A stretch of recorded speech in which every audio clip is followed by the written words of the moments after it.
Ever since Lyndon Johnson signed the Civil Rights Act, no majority of white voters has voted for a Democratic president.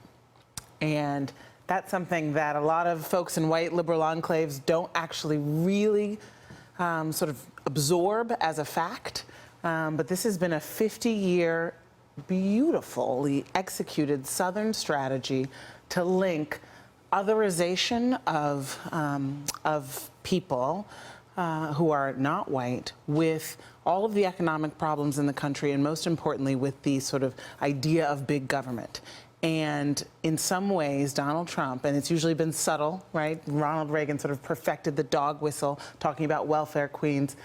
Donald Trump turned the dog whistle into a megaphone, and he just came out and came down those stairs and said, Mexicans are rapists and criminals. I mean, it really is shocking. And I think for many of us who work in multiracial spaces, and who do multiracial advocacy and organizing, this is a moment when a lot of white Americans are saying, this is a conversation we need to have amongst ourselves about how someone who was endorsed by the Ku Klux Klan could have won the majority of white voters. And although I think we talked so much about the white working class and Donald Trump and white men that we need to look at the data from last night. Actually, white women voted for Donald Trump by 10 points.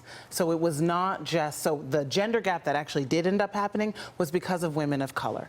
And I also just want to say that I grew up in the Midwest. I work with a woman, Tamara Drought, who is also from Middletown, Ohio, where J.D. Vance is from, and she wrote a book about the working class that came out around exactly the same time.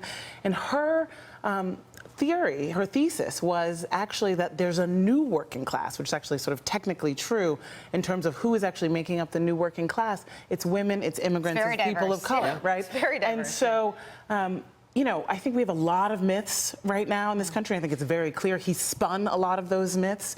But the people who keep our streets safe, the people who serve our communities well, are also women and people of color and immigrants. Right. And so the shared leadership of this country is really what's contested right now.